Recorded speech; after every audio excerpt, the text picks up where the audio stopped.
Hi everyone, this is Jim. Welcome to this Blitz chess postmortem, a postmortem of my Blitz game number 371. My opponent kicked off with c4, and I thought we might be getting into an English defense. I play knight f6, very flexible move. He goes d4, and we've suddenly transposed out of the English and into an ordinary queen's pawn opening. So e6, and setting up for a Nimzo-Indian, which he allows, knight c3, bishop b4. And now the very unusual move, bishop d2, but not a bad move. It's one of those interesting cases. It's just not the most fashionable move. It has a few defects, but none of them are serious, and you see it still keeps an advantage for white. So interesting way to play. Among the defects are that the d-pawn is momentarily undefended, and also it's not helping with the push of the e-pawn. So the restraint on the e-pawn is maintained, which was one of the ideas of knight f6 in the beginning, is to stop the e-pawn from coming to e4. So I could just go ahead and castle. It's probably one of the better moves here. Also b6 looks like a good idea, preparing for a fianchetto. I played c5, which is the fourth choice in the database. It was also one of the engine choices, one of the top 5 there, I forget which. So it's a decent way to play. It's just trying to take advantage of this loose pawn here, and white defends it with e3, and I went ahead with the exchange, and now we're down to one game in the database, so that's pretty useless. So let's just look at the engine output. So I took, he took back, and castled. So we get a pretty reasonable position here for black. White still has that typical kind of opening edge, but nothing too terrible is going on so far. So we just do some normal developing moves here. Knight f3, and knight c6, bishop d3, good square for the bishop looking out at my king side. I go in with d5 now. At some point I want to contest the center, and he takes. And right now, I guess if I were to take with the pawn, that would pretty much equalize. We'd have this rigid pawn structure in the center. But I'm going for a more flexible setup, so while technically this isn't the best move, it keeps more chances alive for dynamic play. So you always have to evaluate that. That's the other thing. After you take this pawn, you've got this ram structure here where the two pawns are butting heads against each other. There's open files on either side, so those pawns are not going anywhere. The only pieces that can attack them are pieces, they can't be undermined by other pawns. So it's going to be a permanent fixture in the position. You have to make sure all your pieces are well positioned around that structure. And in this case, yeah, the engine, after thinking about it for a while, thinks it's pretty close to even. So that would be a way to equalize. But anyway, I kept the position a little more unbalanced, but also probably still slightly better for white. So white's doing fine here, and there's no need for white to play this move, bishop takes h7. This is the famous Greek gift sacrifice, and it's completely unsound here, and I really have to criticize my own play here for not properly refuting it. So the first move is okay. You usually want to take the bishop. You have two choices, king takes h7 or king to h8 are the only legal moves. And if you just move your king to h8, it's kind of like giving up a pawn for nothing. So you take the bishop. It's almost always the right thing to do. And then he played knight g5 check. And now right here, the safest course and the smart thing to do is just to move the king back to g8. And after that, if he tries to come out with the queen, I just want to show this to threaten checkmate. The knight comes back to f6, hitting the queen and guarding the square, and black is just a piece up here, even more so. So this is just a great position for black and what I should have played. For some reason I was thinking there was a danger with queen h5. A lot of times when the Greek gift sacrifice is played correctly, there's a white pawn on the e5 square controlling f6, so the knight can't come back to defend the king. And so that's the key square. If black can get a knight to f6, then it's easy to defend. And in cases when this square is not available, then you have to resort to other tricks, and sometimes this king g6 move is a useful trick, just to keep the queen out of the h5 square. So I played that, but it was just clearly the wrong move here. And I had plenty of time. It was near the beginning of the game. I should have calmed down after the sacrifice and looked at the possibilities logically instead of just playing this king g6 move. Because after king g8, there's really no threat. no threat that can't be met. Whereas after king g6, the game is much more complicated. I still have some slight edge because white has given up a whole piece, but he gets a bunch of activity now that my king is all exposed. So just a terrible move. f5, h4, supporting his knight. And right here, the way to stay in the game is to play, I think I like the move rook h8, the engine. That's one of its suggestions.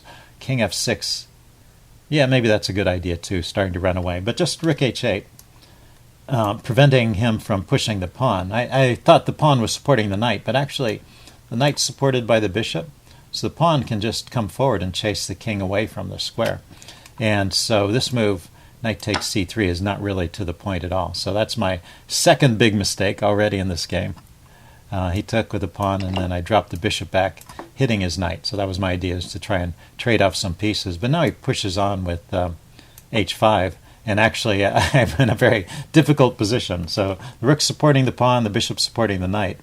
You know, if I had an extra move, I could take the knight, but my king is in check, and I have to deal with that immediately. And the only legal moves are h6 or f6. And if I go to h6, then knight to f7 forks the king and the queen. So I have to go here. And this is probably better for white. I guess the engine has found some drawing resources here. Knight h7 check. The king goes to f7, only move, and then he grabs the rook. Queen takes.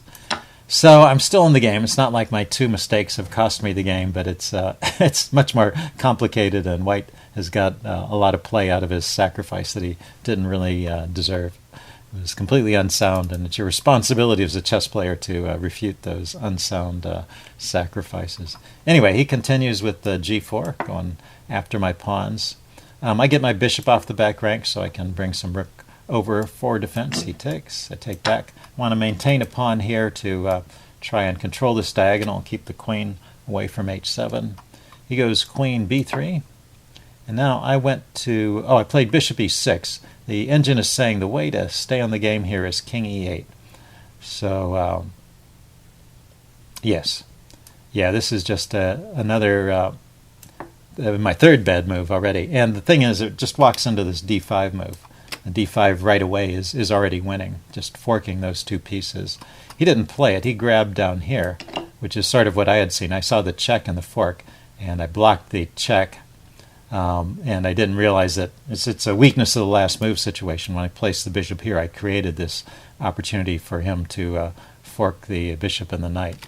So I saw the check and the fork with the pawn, but not this one. Okay, so knight a5, hitting the queen. My rook is protected. So his queen goes back to b5. And then I play knight c4, dropping the knight into a good square. And still ignoring the d5 possibility, which he's now spotted, and he plays the move d5. So anyway, let's back up just a second. I wanted to check one thing here. In this situation, the queen is supporting the pawn. Cancel that. It's important that somebody support the pawn, so the queen is supporting it in all of these cases. Queen on b5 supports the pawn push to d5, and now I'm losing the knight here. I tried to trade, but he takes here on d6, and he just stays with the material. Let's see, after he takes, he'll be up the exchange. And so he's just winning, I think, from here on out. I try some tricks. I've got his king a bit exposed. So I bring the rook over. He runs to c2, and he manages to get his king to safety. I can't really seem to get to it. Rook to d6. I'm going to round up this pawn just so my king will have some squares to run to. He goes rook a to d1. Rook a to d1. I take the pawn, and then he plays queen to c4, hitting the rook, and I guess he's going to go after it with his rook. I go queen to e8. Yep, not there. A variation. Queen to cancel that, rather. I go queen to e8. I was trying to get the queen onto the light squares and maybe deliver some checks along these light square diagonals towards his king. Goes queen d4 check, chasing my king back, and then queen to d5, pinning the rook. So now he's threatening to win the rook, but he has given up this square a4, so I get one check in. He blocks with the queen, and I don't want to trade queens. I'm down material, so I check on the other side. He goes king b2, and now his king is pretty safe from checks. And I want to unpin my rook. I don't want it to, for example, rook here would win the rook, or it would win the rook or the queen. So I unpin my rook, and he plays rook h e1 anyway, and I realize I don't really have any good moves. If I move the queen away, this rook is under attack from two pieces, so I could try queen c6. That defends the rook, so that's my one try, but this also is pretty bad. He can just trade everything here on e6. Oh, the engine likes, queen takes e6, and that's probably the simplest way to win. Also, rook to g1 looks good. So not too many choices here. Oops, lost it. Right here, so after rook he1, I took the rook, getting two rooks for the queen, and hoping to set up some kind of fortress. Sometimes you can draw with a rook and a bishop against a queen. So I play on for a while, hoping for that. He goes king c2, getting his king back into the game. e2 check, king d3, rook e6. It looks like I could have just grabbed that pawn. You're never sure about things like that. So anyway, I brought the rook back to e6, queen c4, a6. Just wanted to hold everything and set up kind of a fortress here. He goes queen d4 check, king drops back, queen a7. So now he's just kind of maneuvering around looking for ways to break down my defenses here, and I start getting active, which is probably a mistake in this position.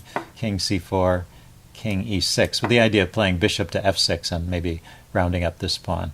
He goes a4, pushing his pawn forward, and I go bishop f6, queen to a8, threatening to come in along the back rank. I start running forward. I realize he can check me from behind, but I can get in front of my pawn here and be shielded from checks there, it looks like. Although I had to worry about the check from f3, but I thought I could walk away from that. Anyway, he goes queen a8 check. I go king f4. And queen e3 check is pretty good here, chasing my king around. He went queen to b8, pinning my rook. And now I went bishop to e5, defending the rook and hitting his queen, so he's got to move it again. Queen to f8. And now I get in this check, and I can round up a pawn. But this isn't so great. King d5, I take, and then queen here check. And I resign at this point. After I move my king, actually I thought I was losing the rook. I had completely lost track of the fact that the bishop was defending it. But I am losing a piece here anyway. After the check, I can't block with the rook or the bishop without losing them. And so I have to move the king, and after I move the king, he can just take my bishop. So I'm losing a piece here, and my rook is loose. So pretty short game after that, so I went ahead and resigned. So anyway, I needed to really, the lessons from this game are I really needed to slow down in the opening. And after the sacrifice, actually this is probably a good general lesson. After a sacrifice, sometimes your thinking is a little bit upset by the surprise of the move. So you need to take a deep breath, calm yourself down, and really stop and calculate everything out as best you can.